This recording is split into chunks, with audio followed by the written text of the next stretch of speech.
Ce mardi 26 septembre, Marina Carrère d'Ancos et son compagnon se livrent dans un documentaire diffusé sur France 5. Malgré sa maladie de Charcot, Antoine conserve une tendre attention pour la journaliste. Explication. Marina Carrère d'Ancos ouvre les portes de sa vie privée. Depuis plus d'1 an, cette mère de 3 grands-enfants a retrouvé l'amour. Après 25 ans de vie commune avec Francis, la journaliste et médecin annonçait avoir divorcé en 2020. Un célibat qu'elle appréciait particulièrement. « Je me sens très libre. Et c'est nouveau pour moi car je n'avais jamais vécu seule », s'enthousiasmait-elle auprès de Gala. Mais la rencontre, 1 an plus tôt avec Antoine, un ancien médecin généraliste, a tout chamboulé.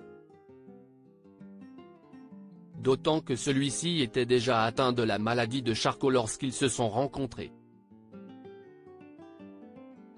C'est d'ailleurs cela qui a donné lieu à leur rencontre.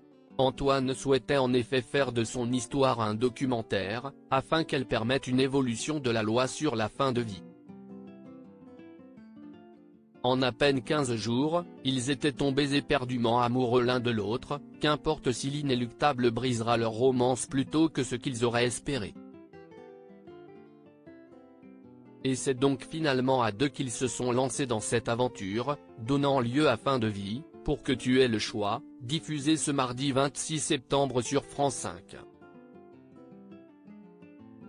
Le film s'ouvre sur une scène du quotidien.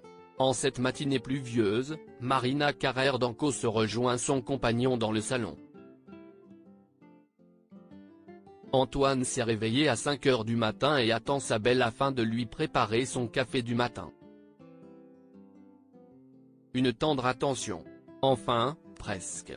C'est moi qui le fais parce que toi, tu ne le fais pas bien, lâche-t-il face à la caméra. Antoine, c'est le mec paralysé qui serre la journaliste en pleine forme alors qu'il perd peu à peu l'usage de ses muscles, aidé de sa canne. Antoine se lève pour se rendre dans la cuisine et préparer le dit café. L'ancienne acolyte de Michel Simès, elle, est installée autour de la table en marbre sur laquelle trône une assiette de viennoiserie. Son cher et tendre lui apporte une tasse remplie de café. C'est le mec qui est paralysé qui sert la journaliste qui est en pleine forme et qui ne fout rien de la journée. Elle a compris ce qu'était qu'un Charcot, je peux vous le dire, s'amuse-t-il, provoquant les éclats de rire de sa compagne.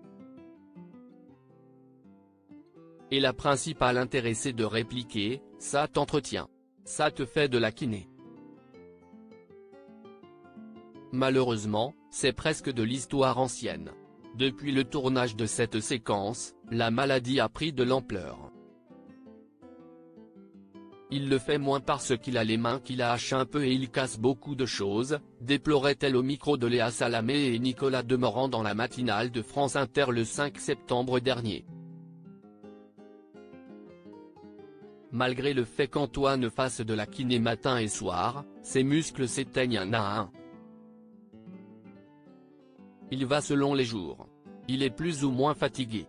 Il a une vie assez monacale, puisqu'il est allongé la majorité de sa journée avec un masque sur le visage pour bien respirer.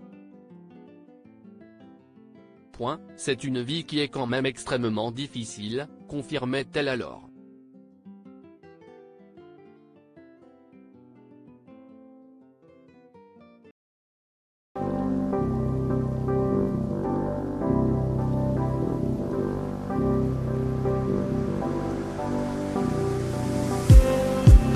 Just need